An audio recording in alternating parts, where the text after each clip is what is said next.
तेजस्वी यादव कहीं भी रहें, हमलावर रहें नहीं रहें, पहले सिंगापुर में अच्छे से घूम के आ जाएं, है ना। और जब उनका घूमना फिरना हो जाएगा तब बिहार की चिंता शायद करेंगे या नहीं करेंगे, वो उनका विषय है। एनडीए की स्थिति मजबूत है, मजबूत रहेगी, उसमें कौन सी कोई क्वेश्चन मार्क नहीं है अब, है ना। 3 सीट जो है विपक्ष के पास, इन 4 सीट में 3 सीट विपक्ष के पास। हाँ, तो वो सारी सीटें इधर आएंगी।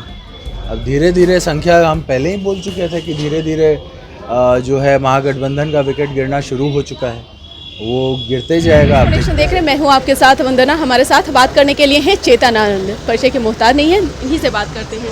बीजेपी में आने का पर्पस क्या था, क्या बात? ये सब कोई मैटर थोड़े पर्सनल, एक कोई इशू था, उसको लेकर के आए हैं। और विधायक होने के नाते हमारी जो समस्याएं होती हैं उसको भी लाना और रखना हमारा काम होता है। एक सवाल यह है कि तेजस्वी यादव इन दिनों काफ़ी हमलावर हैं सरकार पर। तेजस्वी यादव कहीं भी रहें, हमलावर रहें नहीं रहें, पहले सिंगापुर में अच्छे से घूम के आ जाएं, है ना। और जब उनका घूमना फिरना हो जाएगा तब बिहार की चिंता शायद करेंगे या नहीं करेंगे, वो उनका विषय है। उन्होंने कहा कि नीतीश कुमार का जमीर जो मर चुका है। तेजस्वी जी का टाइम जो है वो पास हो रहा है, अच्छी बात है कि वो जो है अपने जनता के द्वारा एमएलए चुने गए हैं, लेकिन उसके बावजूद उनका ज़्यादा मन घूमने फिरने में लगता है। और ऐसे व्यक्ति को थोड़ा सा और जनता के बीच में आने की ज़रूरत है। चेतन आनंद, ज़्यादा से ज़्यादा समय आप जनता के ही बीच में आप देते हैं, लेकिन आप ही के सटे इलाकों में इन दिनों शराब, जहरीली शराब से मौत हुई है, क्या कहेंगे? लग रहा है नहीं, ये ऑब्वियसली दुर्भाग्यपूर्ण है ना।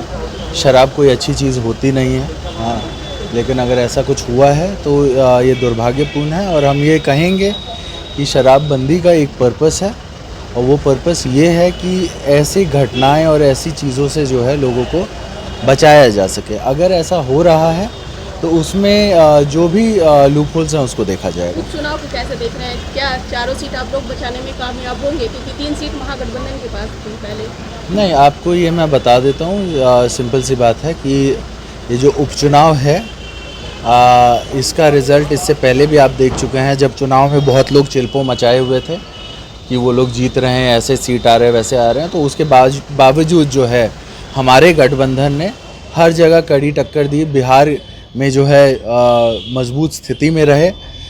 उससे पहले भी अगर मैं याद दिला दूं आपको, तो आपको क्या कहते हैं, हर जगह हम लोगों ने अपना जो है एक वो रखा है। और हमको ये नहीं लगता है कि किसी और को इसमें कोई भी स्कोप है।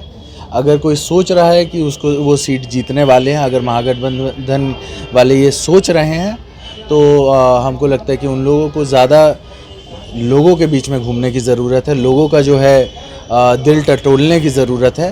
क्योंकि मैं ये मानता हूँ कि जब आपका लीडर ही लोगों के बीच में नहीं रह रहा है और अपने मस्ती में इधर उधर घूम रहे हैं, तो फिर वैसे पूरे गठबंधन का कोई मतलब नहीं रहता है।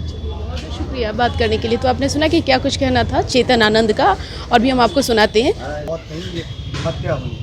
नहीं, जहरीली शराब से जो मौतें हुई हैं वो दुर्भाग्यपूर्ण है, स्वाभाविक है। शराब कोई अच्छी चीज़ होती भी नहीं है, हाँ, और इससे परहेज करना चाहिए, इससे दूर रहना चाहिए।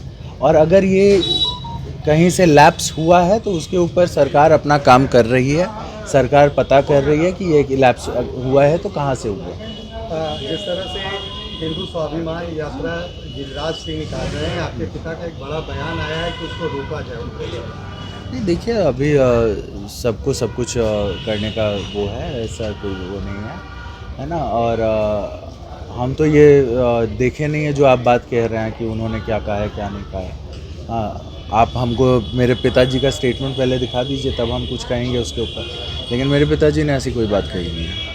जिस तरह से जो उपचुनाव 4 जगहों पर होना है, एनडीए की क्या स्थिति रहेगी? एनडीए की स्थिति मजबूत है, मजबूत रहेगी, उसमें कौन सी कोई क्वेश्चन मार्क नहीं है अब, है ना। 3 सीट जो है विपक्ष के पास, इन 4 सीट में 3 सीट विपक्ष के पास। हाँ, तो वो सारी सीटें इधर आएंगी। अब धीरे धीरे संख्या, हम पहले ही बोल चुके थे कि धीरे धीरे जो है महागठबंधन का विकेट गिरना शुरू हो चुका है, वो गिरते जाएगा, आप देखते जाइए। 2025 के चुनाव को लेकर आप बीजेपी कार्यालय आए हुए हैं, क्या क्या उद्देश्य क्या है? उद्देश्य ये है कि मेरी क्षेत्र की जो भी समस्याएं हैं उसको मैं इधर रखने के लिए आया था, और कोई बात ऐसी तो कुछ खास बात है नहीं, है ना। दिलीप जायसवाल जी मंत्री भी हैं, उनसे हमारा मुलाकात जो है औपचारिक मुलाकात स्वाभाविक है, हर बार होगा और होते रहेगा, है ना, क्योंकि हमारे इस क्षेत्र की जो भी समस्याएं हैं उनका निदान हमको करने के लिए उनसे लगातार मिलना होगा।